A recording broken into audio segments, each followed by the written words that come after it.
the issues that are affecting us for the day. That's what we aim to do. Pineapple on pizza. Really want push us as people towards thinking more openly. Good afternoon. Welcome back to another episode of Hot Takes. Thank you for joining us again. Political analyst Corey Sandiford. Thanks. From Sick of You, Corey. Yeah. Oh, wow. You're actually grateful, no cynicism and no sarcasm. All under the surface. right here as soon as right there, just waiting to get out. Never right. goes away. I'm just that's part of our rapport, Yeah. How we get along. It'd be nice if people knew that about you too. I know. If nobody else knows. No, exactly. This is a brand new rebranded Luke, okay. This is all brand new influencer Luke, it is. And the Luke you would have met so many years ago through Bahabim. Oh, okay. So what changed? Yeah, somewhat changed, No, I'm asking you what changed. I don't know. I mean, what you point do determined I... to be a better person? You accepted Jesus into your heart? That was actually a topic on Twitter today. Yeah, last night coming in here today. What was that? About Christianity and organized religion and people questioning it and if people have questioned it and how they perceive it and what they've been. Oh, you mean whether they actually ever unpacked what it is that you believe exactly, in? Yeah. All that. So, no, there's no definitive point that I could point to and say, yes, November 2005 is when I decided to become a better person. I thought it was when you introduced medication into your life. And on that note, we'll be moving forward with the show. I wanted to touch today on this whole interaction between Tinie Tempah and Sandy Lane. Let the viewers know what it's about, Luke, in case they haven't seen it. In case you haven't known, I assume by the time that this comes out, it would have already swirled and gone whatever direction. But Tinie Tempah alleged that he was racially profiled and discriminated against by Sandy Lane. I say alleged for legal purposes, of course, I completely believe him, but he said that he was, he had a bad experience. It was like he got racially profiled first by a guard, and then when he complained to management, I assume middle management, that they treated him equally with a dismissive attitude. And I think and when he was trying to say that whatever excuse they were trying to give or definition of what happened, he was saying that wasn't good enough. And when he was saying that, I started to pull out his phone and record him, and that they walked away. So that he was dismissed both by the guard who had seen him on property and came up to him and challenged him about where he is and what he's doing on property and didn't believe that he was a guest. And then when he complained to management, they again, equally, they re-victimized him. Instead of de-escalating it, escalated. Correct, they escalated even more. And he tried to record some of it, but as he pulled out and tried to record, the manager walked away. That's correct. So he only gets the very tail end of the interaction. Whatever interaction, yeah, exactly. Important to mention to your viewers too that Tinie Tempah is a star, because if he was a little pissy body with 50 followers and he put this out there, nobody probably would have noticed. But but just to be clear on a point of clarity is that whether he is a star, 50,000 followers, is that he should be accorded the same level of respect. No, right. That obviously, yes. I know, just to fill that in for the viewers who don't know you the same way. I know you're not a snob or elitist, but no, I was pointing out that he would get that attention. Exactly, he would get. That's how we work as a society. Yes, truly. Sadly, it kind of in a Black Mirror redux. What was that? Episode 1 of season 3, 4? I think it was episode 6 of season 2. Really? Yes, with the girl and hated in the nation. That was it. When you had to have these points, the social media points. Yeah, you're right. I think that's episode 1 of season 4. Yeah, there we go. I'm a real TV nerd here. But I thought you meant the one with the cancel culture. Okay. I don't even think I saw that one. The cancel culture one was brilliant. That's exactly what you're seeing with Sandy Lane now. True, but I mean, to be fair, I think it's warranted because, as you rightfully pointed out, Tinie Tempah is a massive star. He has about 700,000 followers, going to 800,000 followers on Instagram. It's like God knows where else. God knows what it is for Twitter and those. And so he's a big, huge British pop star, but not pop star, British rap star. And it's like it was such a bad move by Sandy Lane's part, both on the fact that I would have thought that your staff would have been like. They would have known to treat people in a serious way. I assume it's 2020. You must have had some interaction with Black people with rich black people by this time. How many thousands of rich Africans that go around? How many thousands of American millionaires, rich British people exist? Somebody at some point must have come down to the Caribbean and must have stayed at Sandy Lane. Must have bought the wrong security guard. Exactly. New one. He's new here, maybe. Maybe manager too. I don't know. Maybe, they've had instances. Because, it's really hard to get into Sandy Lane. If you don't come through entrance, you could walk along the coastline, but it's really rugged and rugged and get down there. So I assume that across the pass, there must have been instances where I don't give blame, like young teens are going in there and just, for shits and giggles to see if they can knock around the premises. But regular, ordinary patrons go down there for tea or whatever and stuff like that. Yeah, I went there for breakfast once. Exactly. The restaurants are open. So regardless of whatever it is, even if you as a guy think this man, I don't know who this man is, he looks scruffy or suspicious, I highly doubt. But it's like, you see him and the way that you challenge him to be such a way that do you have any training to say, okay, sir, just doing formal security procedures, whatever way it is. Like, they don't have any type of... I want to make a point though, Luke. And I want to clarify what I said before in making this point, which is to say that when you have a Tinie Tempah put sign like this out here, preface what I'm saying by saying I am in no way defending Sandy Lane or anybody's right to behave in a racist manner towards somebody. Having said that, though, one thing we got to understand about cancel culture is if Tinie Tempah puts this out there to the public, he has his following, as you alluded to, 700 or 800,000 followers or whatever it is. This is a moment in time. Social media captures a moment in time. And he says, this is what it was and this is what happens to me. Everybody is going to take that at face value. I don't know what the conversation was that ensued between him and the security guard. I don't know how it may have escalated because the security guard may have come to him while we know how business security guards stop. He might not know how business security guards stop. So he might have met the person up here. It might have started here and he come up here and then it escalated. And then for whatever way, however the incident took place to him, it took place in a racist manner. I'm not saying it didn't, but I'm saying that social media always gives us this moment in time. So we kind of like just take that and we run down the road with it. And the next thing you know, we have a whole incident in and of itself here that goes viral. If Sandy Lane's staff is behaving in a racist manner, they deserve to be dragged. I was kind of amused to look at the cancel culture comments and see that the people commenting assume that they're Sandy Lane's target market. That was funny to me. But what I will say is I've heard that Sandy Lane, I've not seen their response, but I've heard that they've not responded well. Like they didn't seem prepared to be associated with this. But I'm amused in this world that racism is one thing. Perceptions of racism coming from your brand that even big brands can't ignore. Yeah. So even if capitalists relate to it for capitalist reasons, they still got a ticket on when all said and done.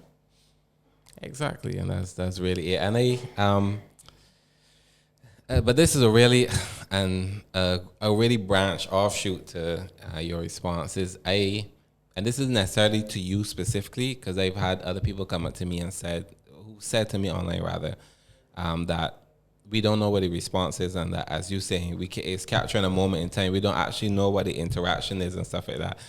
But it's more to, I had this. When the person made the comment to me, I had this thought. It's like, he was like, we don't know what really happened. It was like, it seems like the onus is always on black people to really. But that's what I'm saying. You from the time from the time I come out on your show and they say we don't really know what happened, I'm gonna appear to be a sympathizer. Yeah, exactly. You're gonna appear to be a sympathizer to Sandy Lane. Right. Sandy Lane must have acted. Let me slap at people's desk. Yeah. Sandy Lane must have acted in this racist manner. They need to be dealt with. They need to be cancelled. So, but I'm glad you did bring any point, because there are people out there who would, in as much as you yourself are not taking it as this is a sympathetic approach to Sandy Lane, and I it's like, let's approach it from a neutral position. There are people out there who will. So just, this is more, again, for those types of people out there. It's like, I feel as though the onus is often put on black people to go above and beyond to prove that a situation happened the way that they said it happened. Because let's say we're saying Cowell, obviously he won't be racially discriminated against, but let's say he had a bad experience at Sandy Lane, it would be taken straight at face value. Yeah, it would. That's always with the people who being discriminated against. So it's like, women got to prove that they get raped. Yeah, women, exactly. You have to go above and beyond to prove that you were raped or that you were really harassed the way that you say you were harassed and that type of stuff. It's like, the bar is set incredibly high for you to clear over it for them people to believe you. Yeah. Wow. I was just amused that actually let me leave that alone. No. Let's go. No, I was just amused that the post that I was seeing people drag Sandy Lane and there was a picture of a monkey.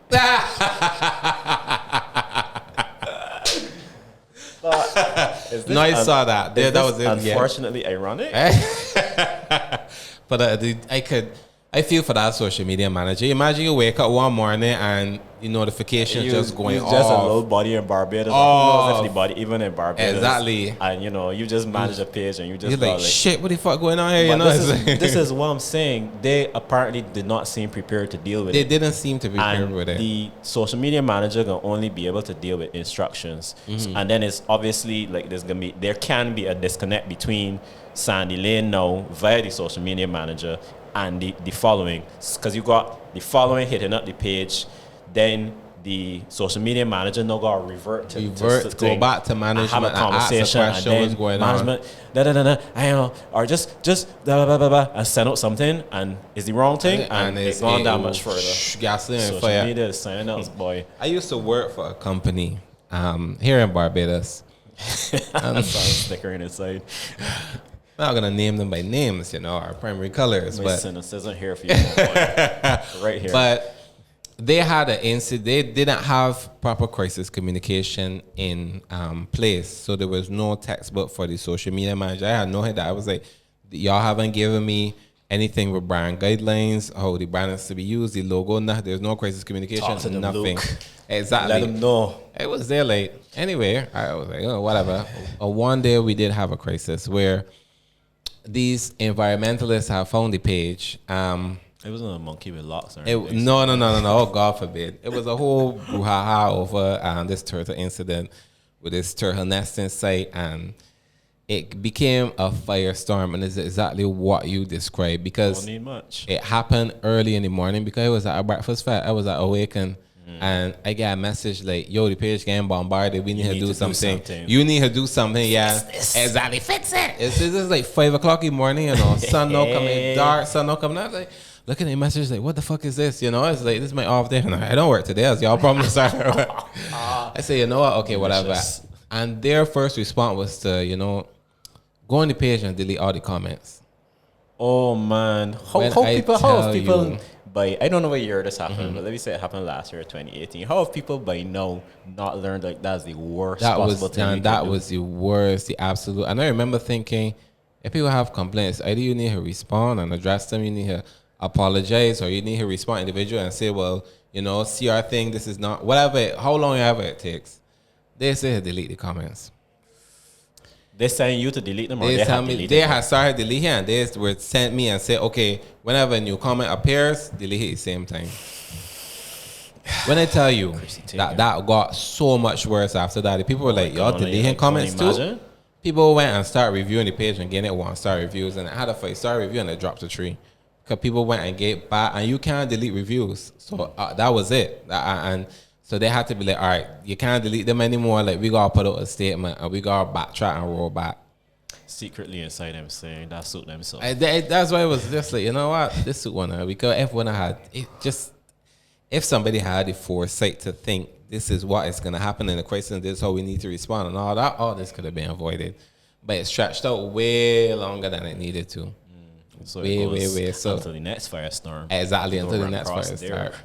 That's exactly it. So I feel like for Sandy Lane, it's probably going to be the same thing. Not in the deleting comments thing, but as you describe, it's like, because they didn't get ahead of it or didn't act quickly enough, because this is about 24 hours now. It's probably gone by. They're not accustomed having to deal with anything. Yeah, not accustomed. So it's like, you gone, things gone. Figure they're an established brand. Yeah, exactly. There's the Sandy Lane. What is it? Racism? Us? Us? Never. We don't have to deal with those problems. We don't have black people down here. Yeah, well, I mean, either way, we're Sandy Lane. We're Sandy Lane. Where was it? You know who we are. Diamond Star Resort or whatever it is, 5 Diamond or whatever, like elite ranking it is that they have globally. Right. The best in the Caribbean, yada, yada, yada. So they wouldn't figure that. Had anybody say, Sandy Lane's going to have a blowout with a black celebrity in late 2020, I would have said, absolutely not. Yeah, absolutely. I didn't have that on my bingo cards, So it's so life goes. That's really, it's always interesting. It's always educational for me. It's always educational. I feel also like, again, it's a learning opportunity, and whatever lessons that, white Barbadians like to encapsulate themselves in these, their spheres of influence, their bubbles, and cocoon themselves in their privilege, like many other people with privilege like to do, but they would have felt insulated from the Black Lives Matter movement, George Floyd, all of that. They would have felt cocooned away from that. And again, similarly, Sandy Lane would have felt cocooned away from that, because it's like, what does this have to do with us? We don't have to get involved, So it brought it right to their doorstep. And I hope to God that this is a learning experience for not only them, but other West Coast hotel brands, South Coast hotel brands as well. And that, you just simply put, you just can't treat Black people like that. Yeah, exactly. You just can't treat people like that. It's like, and it's so ironic because it comes from a country of 98% Black people, and it's like, even if yes, you accustomed to like teen boys coming on the hotel and walking around like they live there and like getting you trouble, like is there not a method? Y'all don't have a system? Like, let me see your key pass. Do you have a band on your hand that I could swipe and as I said, I always say, like you don't know who Tinie Tempah, how he brain works. Yeah. Something like that might seem straightforward to you, but it being would asked trigger for him. it, his mind, we already in this racially charged environment, so his mind might immediately jump to that point where you asking me for that, exactly, and that kind of stuff. So It's true. I don't know how it went. Stinking me here like laughing in my head, picturing Sandy Lane and other established local hotel brands and some back rooms heard. I heard there were some rumblings in the population about moving a statue. Is that what they want to do now?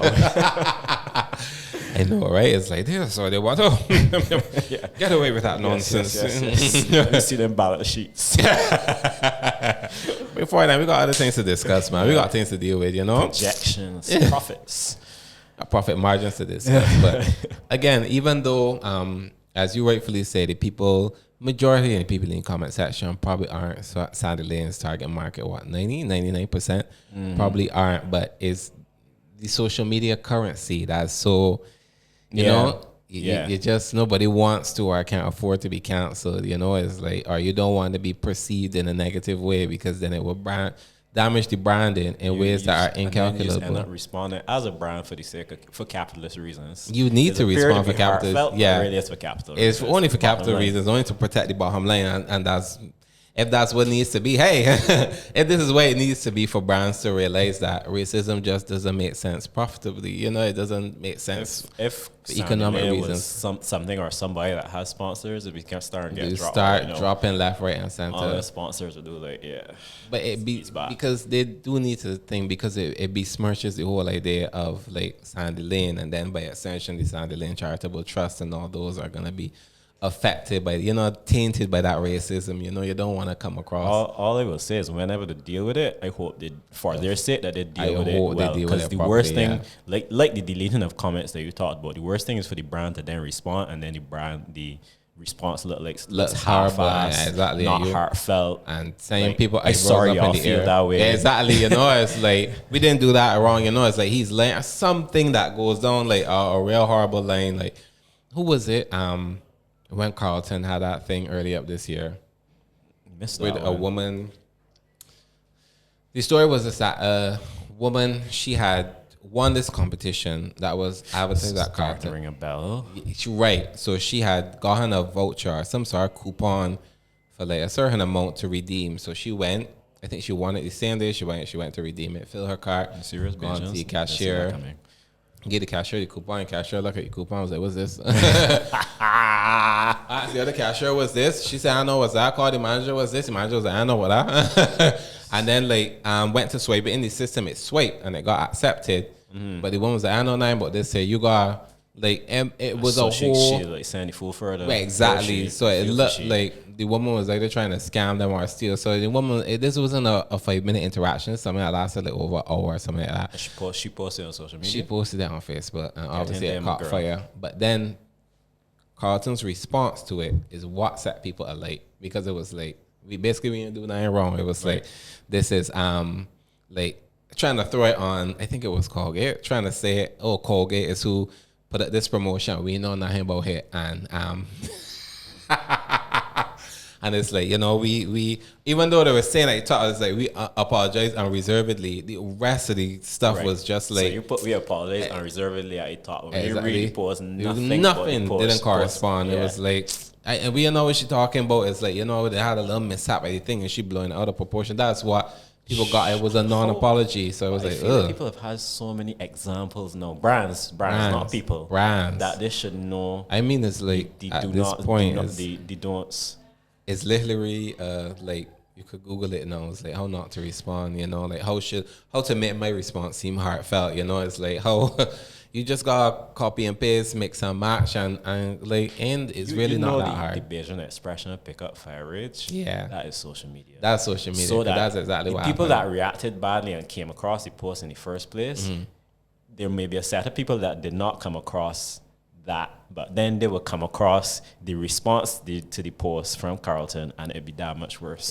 Pick up fire rage. That's absolutely it. I too am one of those Bayesians. So when I saw it, I was like, ooh, this is nasty. Yeah, that's you for true. That's me, 100%. Absolutely. You're a picker up of fire rage. Picker up fire rager. That's right. Hardcore. It's good. It feels my soul, Yeah. Send it you.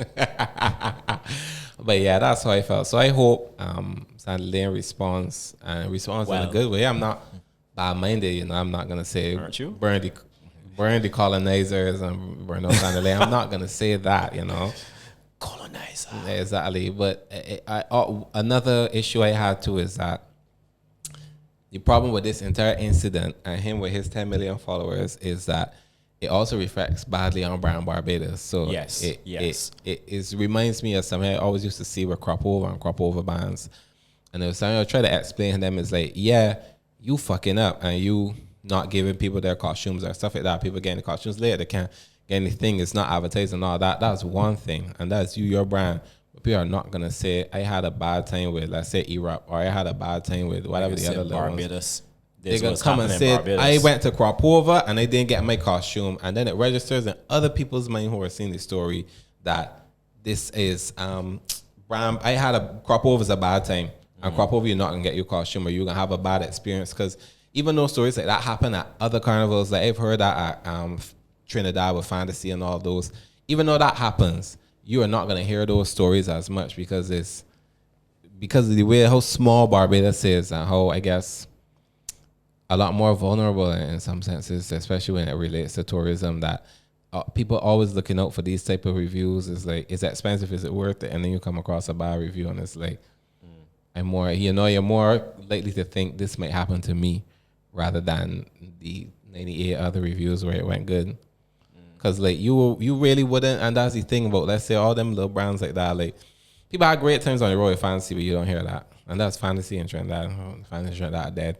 And other people were saying that they had good times on the road with Iraq, but then what you always were hearing was that like Iraq, and there was a whole set, I can't remember the rest of them, that you had the bad experience that had it underscore people's experience. I had Jamaican friends that say, oh, I'm not coming back to crop over because I had this bad experience. Right.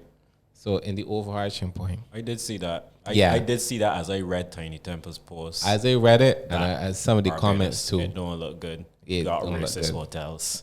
That's exactly it. A friend of mine from England sent the post to me, and he was like, "Ha!" And he was like, "This you 95% black country." I was like, "He was like, damn it, stick it to you." Man. Exactly. It was like, yeah. And I saw there was a girl that comment saying, "Oh, I just came back from Jamaica and I spent 5 weeks there and this didn't happen to me." I was like, "Fucking hell!" Jamaica is all good. Exactly. This is all bad. It was very frustrating. So I was like, I could see how this going on. There were other comments like that. Man, that same vein, I thought that Barbados is no bad. It's the bad place. TM, is the racist place. And that's depressing. And I heard that some people reached out to Senator Cummings and that she was going to attempt to mount some sort of response to this government. Of course. I mean, got them right all over it. Yeah, of course. I mean, that's one fucking special ability. God damn it. It's like, you better mobilize. No, you better. Them is mobilized too fast. They need to. Well, in this instant, yeah. Yeah. Other times that they mobilize far too quickly. let's not go down that road. Hot takes viewers, hot takes listeners, y'all want to hear a joke? Let's hear Who this. actually thought he was gonna get this show recorded in half hour today? Spent half hour talking about Tinie Tempah. I actually didn't think Tinie Tempah topic would have lasted this long, to be quite honest. Juicy now. Yeah. So There's so much to squeeze out. It's like, Shamwell, man. I know, right? It's so good because there's so many dimensions to it. Yeah. I really waiting to see that Barbados element, how them, that's Ministry of Tourism, Senator Cummings, BTM might get in front of it.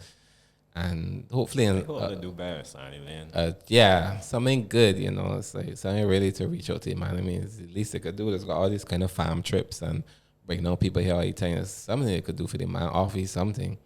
All you gotta do is accommodate the man. Yeah. Say, it's unfortunate a misunderstanding took place or something very, very broad. Yeah. Very, very broad, Yeah. but heartfelt. Yeah.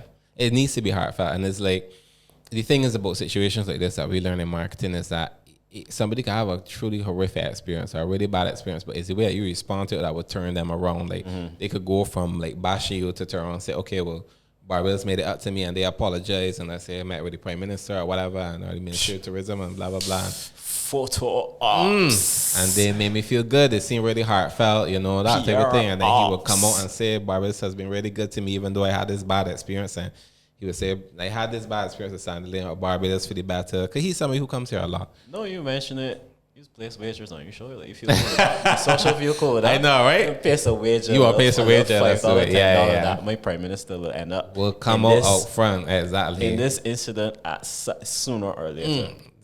Tinie Tempah at Lara Court shaking hands with Prime Minister saying, no talking. You would take that bet? Of course. You would take that bet against me? Yeah. Because I betting it will happen. You bet it will happen. I'll say me? no. I'll say me it's not that.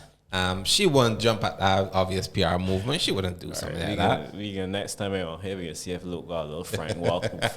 He's Frank World or a little Charles Duncan on here. Something, so we'll see. We'll make we'll make it work. We'll see what happens, Yeah, exchange it on camera too. Yeah, I'm sure people moving on to politics. I want to move on to the recent presidential election. Luke wanted to deal with this in half hour too. Shut up. We can, and All we right. will. Very well, sir. Very well. Yes, we can. Exactly. We'll make it happen. Yes, we can, Obama. But I mean, at long last, the presidential election has been called after a week of Tuesdays. I see a lot of CNN. I'm amused at CNN continue to purport that is this balanced, impartial news source, and I really do wonder what CNN used to report on before Donald Trump. Before, I'm trying to remember as well because it's it feels like since he announced his campaign, it started for me as a joke with them, look at this man, let's cover it just for the gag, and not realizing that because of all of them, so exactly, not realizing that them doing it for the gag is what helped him get him, because there were instances people were talked about before where they would be covering a Hillary rally, and it's like, shit, Donald got a rally. It's like, let me cut this rally and go and cover his just to laugh at the outlandish shit. Whatever he said, whatever he make today, they were jumping out to laugh at it. Say, look at this man. But they're covering it and not realizing that they gave him so much millions of dollars in just free airtime because they want to cover it to laugh at it and laugh with the intelligentsia and the liberals and say, look at this outlandish shit, and not knowing people are watching that and being like, this man got a point. That was before the last election. Last time it was on your show, we was talking about same-sex marriage and the churches here crusading. Yeah. CNN was crusading against Donald Trump the last 4 years. Yeah. Them was hard. Because they didn't realize that they put him there. So they helped put him there. They helped by their constant coverage to laugh at him, and then he get him and it's again, they immediately denounced them, and it's this is fake news. And you got an American president saying CNN is fake news. Obviously, it can trash you network, even though their brand is strong, it's reputable, it's been strong over the years. But it did take a blow by him constantly repeating that, so much so that fake news came into the general use, the general lexicon of people, because it's he said it so much, and then but in turn have repeated it. And in turn, not pushing back against him across none of them 4 years. So that whole pushback now where you get him now in these last election days, not even the last election days, when it was clear that he had lost, or it was becoming like, and when he had given that concession speech and he had started going on several and they cut the interview. Trump gave a who? No, it wasn't a concession speech. You're right. He was giving a speech saying that like he wouldn't concede and that it was right. The one where he came out and said that all of these things have been done against me. Yeah. Okay. And they cut the interview at some point saying, oh, you know what, he telling a lot of lies. And it's like, where was this energy 4 years ago? You know, like where was it in the past 4 years? This cutting and all of a sudden you want to cut it. Yeah, but you were so focused in being able to capture everything the president said and not trying to rub the edges too juicy, much. Yeah. Like, I spent the last week watching how the media, like, I can't say it on your show, but the man was like busting out them pants to cover all that thing. The man was like them could have like this was them to them. Somebody numbers. described CNN as the ESPN of news media because the way that they were like ready on yes, we ready to cover this thing. You know, every last detail of this election was like, 5 votes in at North Carolina. That was there from like the beginning. It's like we ready, we here. Like, but if I said I got to the general population like them too, because I realized people were looking to the election in the last week for entertainment. Like, it became from the highest to the lowest echelon of society was looking was the latest development. Yeah. It called he win this state. It was like entertainment for people. Really, but I started off mentioning CNN because CNN was, I don't know if the other media houses were doing it, but CNN was doing this count of the mail-in vote prior to the election and saying how the votes that have now come in before the election day has even come are at this number and this number. And I forget if the last number I saw was 80 something million. I think it was 99 million, 99 something. It was nearly 100 million votes. So it was like, we've now reached 2/3 of all the people that voted in the last election. The last election. I saw so with that volume of votes, and we know that a lot of the reason for the high volume of mail-in votes was because of COVID. With the pandemic, right. But we knew going in that you can count all them votes the same day. You can't count them until election day is over. And it's like them is millions of votes. Millions on millions and tens of millions of votes. And apparently when you count a mail-in vote, you gotta like do all these checks to make sure that it satisfies and that it's not, forged and it's not the person claiming that they are. Which is important to understand as well. But anyhow, I hear we had to see where you go with the conversation before I go all the way down the road with it. Because I picturing Trump supporters. I see Trump supporters praying outside election centers. And it was kind of stuff. All that the woman, what was that, Paul or whatever, doing the prayers and all that. It really was amazing how that election went. And I too, to go back to a point you made before, I too at some point got tuned in. I wouldn't necessarily have thought at the time for entertainment purposes, but it was like, it's like, I want this season finale, it's like, I want this, you're tuned in. Like, I put in American election map so much so that on my phone, as I type American election map, I was like, shit, like, and Google, like, watching it refresh with the count from Associated Press, like, how much votes this got and all that. Because I saw that, I think, at the last election, where it was like, it seemed like Hillary was winning when it was like 100 to 90 something for Hillary. And then all of a sudden it just swing and it went up for Donald Trump, and that was the end of the program. We could talk a little bit about the Electoral College. And I am gonna say up front here, I do not understand the Electoral College. You don't understand it. I do not understand it at all. I think you don't understand it because it don't make sense. It don't make sense. You probably understand it, but it don't make sense. Your brain wants it to make sense. Exactly, because I just look at it and I'm like, you know what? I don't want to get involved too deeply in American political mess because I hate overarching American dominance, overarching American cultural hegemony. I hate the way that American centrism, and I've got American friends that get vexed with me when I say these type of things. I hate the way that America dominates all of our media, whereas I could turn on a channel and get CNN all day, treating out American propaganda, not propaganda, but American nonsense all day, all night. And then culture. Exactly, I can't get another channel on CBC where it's just like Beijing shows just going up.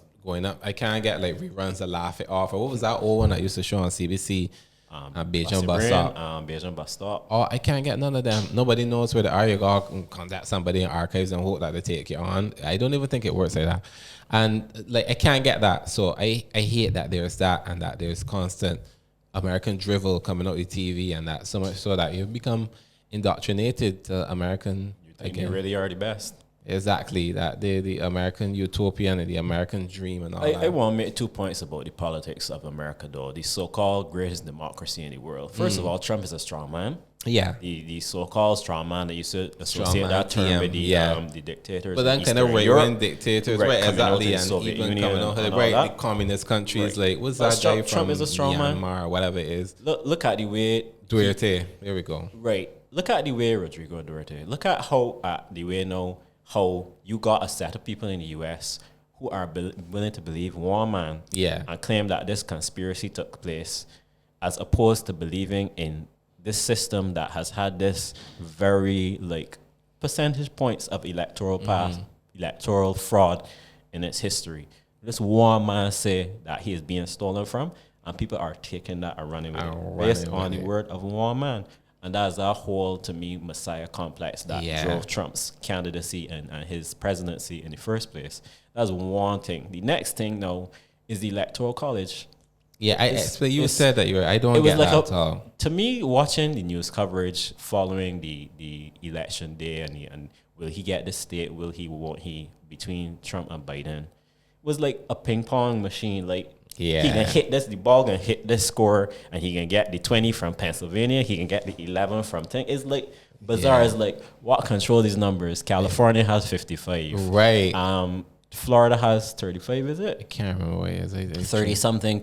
Florida has, Pennsylvania has 20. So you know you got to win the state, but you don't know what controls whether Pennsylvania has 20 or whether it has 25 or whatever. Okay, Alaska has 3, and this body got, and Nevada got like what, 11 or 15 or somewhere. Or Michigan or one of them kind of nonsense. I would feel a little demotivated to vote. You don't think so? You would. If you had these, if you knew that California had 55, Texas had whatever number, I can't remember Texas number, but they got a high number too, and you was in a state that was like ensconced somewhere down there, but yours only had 3 or 5 or 6. Alaska again. Exactly. Yours, it's true that in the end, that 5 or 6 could tip the election. It could tip it, right? But it's like, I would still feel as though like what's the my point? vote really making that much sense. And I still do wonder. Get knocked out by somebody in Michigan or something like that. I think the Electoral College was established early up in terms of American democracy, but I still do wonder what stops them from saying, let's do away with that and just have a system where the person that wins the most states wins. Exactly. And then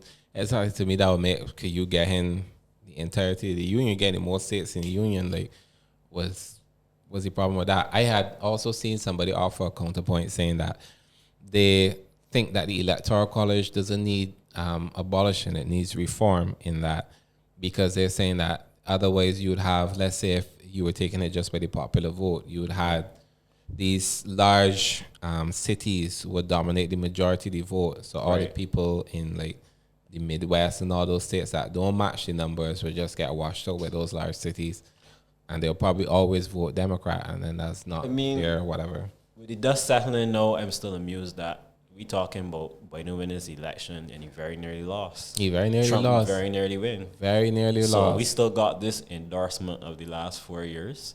I still think that there are a lot of moderates. So for all the people, you were one of the people who expected Biden to win at a counter because that's what the polls were saying. Yeah, I did. I am that was person. I will hold up my hand and say that I was that person because I believe all the poll nonsense that. No, but it didn't work in 2016. It didn't work in 2016. I think that's where a lot of people got tricked. Right. Thinking that kind of, Hillary can get it, so I don't have to vote because Hillary, I'm not going to necessarily have to stomach going and stand up in a line for 2 hours to vote. That's a whole other conversation in and of itself, and that type of voter suppression. But who stand up to go down by the church out with me and sail through the door and make my vote and sail back out and go home and be home in like 15 minutes. So I start talking about mail-in votes here too. We got that in Barbados. We must have that in Barbados.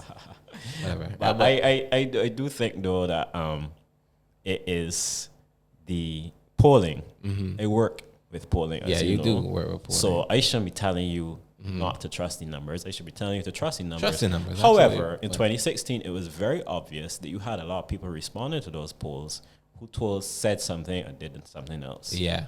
Which it was clear. In any given poll, people are free to do. Right. And I think that that's because in Donald Trump, this is the point that I always try to make to people that I've been making since election day. Donald Trump is their guy. Mm-hmm. They would if you like Donald Trump and some of the things that he was saying, I don't think Then again, no, he got some fairly faithful followers. I was gonna say, I some don't think truly, there's truly anybody that likes faithful everything that he says. Yeah. But maybe there are. So Yeah. let me not say that. Let me say that there are some people who might like what Donald Trump has to say about the economy, and then they ignore other things like the racism, the insulting military families, the COVID deaths, xenophobia, right? All of that kind of the stuff. general hatred, and I have actually seen that where people say that I want him to stay on message, like stop getting distracted by these other things, but that's who the man is. So you would feel as though this is your guy. Yeah.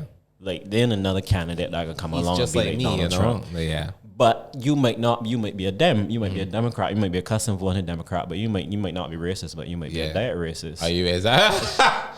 You might- Sorry, I can't pretend to own that one. I get that from you. Yeah. BuzzFeed diet racism. When you want to get light flavors of racism. Right, just late. You know, it's like Sierra Mist or something. Just Like, late. I wanna see if he does build that wall. Yeah, Let right. me put Exactly. you in Let see if he can build let's this just wall. see, you know, Like, just who for a other gag, you candidate know. you know can come and talk that? Like actually put that on the table. Nobody else exactly. was gonna see it. So I think they wanted to see if he was gonna do it, but they won't have wanted to admit that I can That vote openly, Republican. that I can vote. Yeah. 'Cause I heard a lot of people voted for Trump that had supported Bernie Sanders. and felt like Sanders he are got T-vote. die. Wait, what's Sanders are bust? What was the slogan? It was like Sanders are burn or Feel Bernie the are. burn. Yeah, I feel the burn. That's it. Bernie are, and then we're like, if we not getting Sanders nomination, we burning it That down. makes no sense to me. It doesn't mean it's Americans. But I think a lot of those people are who put Trump in office. I would not doubt So that. I was always saying going into this election, I'm not buying that Biden 10 points ahead or whatever it was staying at. That when the time came, I still felt like there were a lot of people who still felt like this is okay, let me put it a different way. Every night CNN is running stories about the junk that Trump did today. Every night. Every night. Every Every night. night. Without What fail. foolishness did he Every say night. today? What did he do today? It's like he himself was obsessed with being on the news, and they in turn were obsessed with seeing him there. So it was like every night, it was like literally for the last 4 years, every single night there was something that Trump did. And I'm watching these stories and I'm saying to myself, but does this matter to the average voter out there? It doesn't matter to his base. We know that his base ain't even watching CNN. But does it matter to the quote unquote moderate American who's supposedly more discerning, or do they still want to see if he builds the wall? It's like, yeah. I know that he too dramatic and he's mind things that he shouldn't mind, and he's be calling people names and blah blah blah. But Will he build that wall? will he build that wall? Will he continue to keep out the illegal immigrants? the illegal immigrants and whatever? I know like he putting them in cages, but at least he doing something. At least he about doing it. something. I don't know what Obama was doing. They Like, would say like, you should never. the caravan is coming. You know, I don't want this caravan to come to my shores and swamp my country. I had a friend who was saying it's an invasion and saying that, you know, that's what's happening to our country, and that I was like, Your friend is an immigrant. Like the friend is no, he's born and bred American. a born and bred American. Okay. I mean, he ancestors had to be immigrants at some point, unless he's At Native some, but American. wait, they were they were immigrants. They were slaves. So Well, he's black. So yeah, that's he's an immigrant. yeah. There we go. So it's like his people have done their work. they've done their Want time. You know, to he's leave. an American now. Is that? Go back to Africa. And let me not go down that road too tough. I just making the point that in CNN, where you had them running this thing, that you had people to me who I still felt as though they were interested enough in Trump to ignore Everything like else. privilege See, does. Let me see if he does what he does. Or it was all again. There were others who were just like, my candidate ain't win, so nobody candidate ain't gonna win. So as you say, the Bernie voters who were like, I vote him, I ain't not supporting the Democratic Party because my candidate got T-vote, and that's on fact that Hillary did T-vote Bernie. So it's like, and I found also too that Bernie supporters, I don't know whether it was Hillary or Bernie, but they never reached across the aisle to reach that. You know, you got that kind of calm now where it's like all the different contenders came together to go against Biden. But back then you didn't, to go against Trump, to go for Biden. Back then you didn't get that. It felt as though you had this big chasm that had opened up between Bernie and Clinton, and that he never told his followers stand down or pull back, and they spin out of control. It felt like they had to take a tremendous amount of teamwork to make that dream work. Yeah, in order to beat Trump, and it shouldn't have been tremendous that. amount. A tremendous, like I said again, like they come together like fucking Avengers or G-Force or Power Rangers to form this Megatron to defeat Voltron or whatever it was. Not Voltron. Voltron's a good guy, but to defeat whoever Rita Repulsa or whatever. But it felt like that, and it's such a strange thing because had not COVID come along, Trump would have been far stronger. I was watching all along. But then would have lost. That is the one thing that he can't massage. Yeah. He can't massage COVID. And I realized that at some point he decided, all right, I can't massage this, so let me just be as ridiculous with this as I can. And make it seem as ridiculous. It's going to go away. We can get a vaccine, so let me focus on other things. Let me get my people to maneuver and manipulate the media and manipulate all the different government arms to make it seem like it's not happening. So people stop talking about it, they forget it, and people die and whatever. What did he say? Get over it. What was that? Some nonsense don't let that control your life. Exactly. All that type of stuff. So, and with knowing at the same time that the majority of Americans wouldn't be able to afford the top rate treatment that he was affording. That was another joke. So I had this moment Saturday night, Luke, though, when thing was announced winner Biden, and it felt extremely anticlimactic after that whole fixating on the results that we talked about earlier. Yeah. So it's like all of a sudden it's sinking for me, like, Joe Biden gonna be president though. Like this man gonna be president. You remember when in the before he got the nomination, like there was a point when his campaign to be the nominee was like flagging. Yeah, it was. Yeah, it seemed flagging really bad. I don't even know how it managed to recover. It was flagging because I think was it Bernie or he won. I think he won a state or a couple of states, and it fell very fortuitously for him. Yeah. So then he kind of got on a hot streak. And then people kind of lined him up between him versus Bernie. Some of the other candidates started to drop out. Right. And it became him versus Bernie. And he, I guess, in people's eyes, seemed like the safer candidate because, Bernie too far left and all that. I will say I can't see Bernie. I couldn't have seen Bernie. Bernie, he was too far left. Bernie in this scenario, no. People were saying that Bernie should have run. Buttigieg. I didn't see. I can't get his last name pronounced. Pete. You give up on that. Yeah, better give up on that, Pete. So it's interesting that I couldn't see none of them. None of the narratives that I remember from 2016 following Hillary Clinton, I ain't heard none of them with Biden this time because there were a lot of narratives, I convinced, mostly because she was a woman, following Hillary Clinton and how damaged or how much baggage she had. Yeah. And all the emails and all that. I ain't heard none of that. None of that with Biden this time. Yeah, her emails and her Senate thing and Benghazi and all those there. You can get none of that this time. Don't mind early up I was hearing Biden as a racist, but, I was hearing Biden as a pedophile, so then it looks like, Lord Jesus have mercy. All I'm saying is that it seemed as though he had baggage, but I didn't hear it It didn't get thrown out the way that, as you say, that it was weaponized against Hillary. So now the man is president-elect, and I like, President. I would have never put him out when he was Obama was president. I would have never put him in our conversation. I know this man is president. You remember when he didn't run for president when Obama was running for president too? I don't know if it was that time, but he has. He had, and I remember he got knocked out of the race for making a racial slur. It wasn't a racial slur against black people; it was a racial slur thing against Native Americans. I don't know white people are very creative because it was I didn't even know that these people have racial slurs for Native Americans, but he made some slur against some person. I can't remember. It was something like feather something or I can't remember hatchet thrower. It was something ridiculous I had never heard before, but I remember he getting knocked out for that, and that's such a departure from then. Imagine he getting knocked out for that. I know he's seen as a candidate. He's the candidate. No, he's the president-elect. And not only that, but then you would have that 4 years of Trump saying all kind of ridiculous nonsense, just like that. That made that so pale. That made that nothing. It's a real display of how things have changed. I'm interested to see what the next weeks are going to bring. I think everybody's focusing on the fact that Trump is not going to go quietly. I saw on the news last night that what his campaign is planning to do. Right, what they're planning to say, and then I see that they're suing the state. So yeah. I find this is unfortunate for America. I find Americans really got to look deep in the soul to ask themselves if this is worth it. Yeah. Because it's not going to look good. And as the days go past, to me, I don't know how Americans feel. He's looking increasingly worse. Yeah. Because it's just looking like this is what happened, but you can wage this war now to prove that the system was broken and that you were mistreated. And you were the one unfair. Then it's par for the course for Trump that this is something that he has always done, where it's like oh, poor is me, woe is me, the system is always against me. It's par for the course of something that he has always done. So, strong man versus playing victim. Exactly. As soon as the odds are not in his favor, it's like, I'm the victim. I'm being unfair.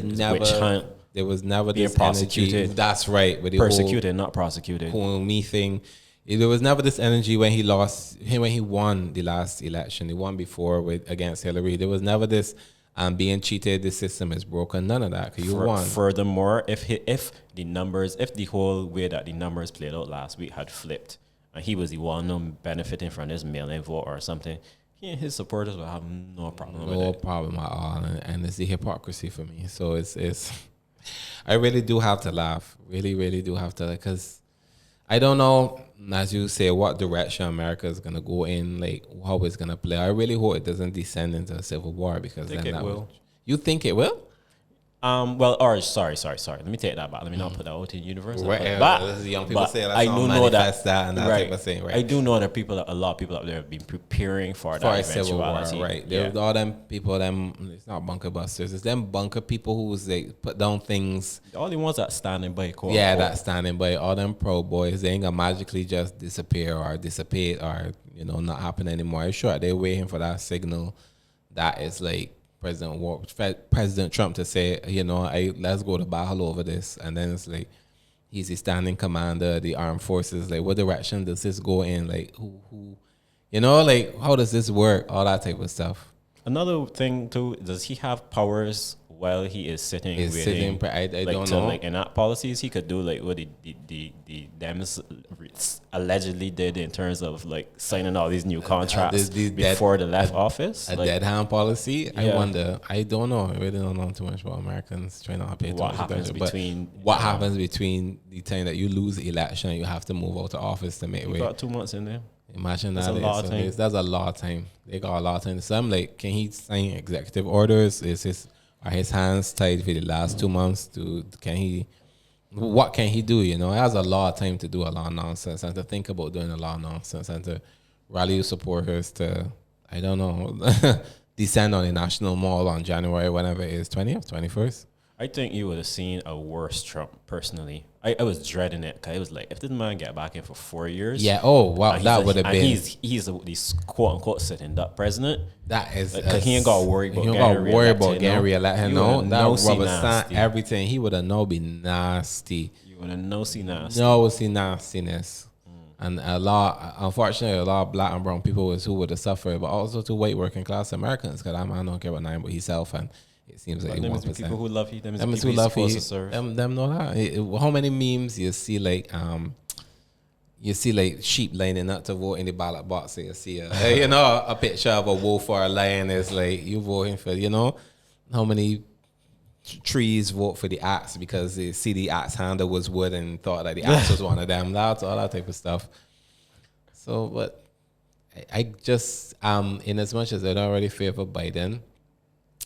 And I like don't favor Biden. I don't really see him as that. He seems very establishment, and he isn't as, granted, he's not as radical as Bernie, but he isn't radical at all. He's very center right. There's for me, he's not as neutral as they portray him to be, or left leaning as he seems to be. He seems very already right, already leaning to the right. So it's I don't really see much coming out of it. I see it's just gonna be just back to the way that things used to be, as opposed to anything new. He got a lot of weight to carry, and he got a lot of weight to carry. That poor old man. So. I don't know. Poor old man is right. People are already suspecting that he's gonna probably die in office, and Kamala's gonna be the next. I've been hearing that a lot. And they've been calling her 47, so people are so cynical. Y'all call me dark. They're saying, that old man got dead and leave it to this black woman to take over. They're saying like there was a meme somebody had with. There's a video of her waving her hand, like waving goodbye, and they were like, that's her sending him off to. It takes a special mind to come up with that type of meme. I ain't got that ability. Wave her to the old person's home or to the mental asylum or something, because they think he can have dementia. Somebody asked you what would happen if he died before he get in office.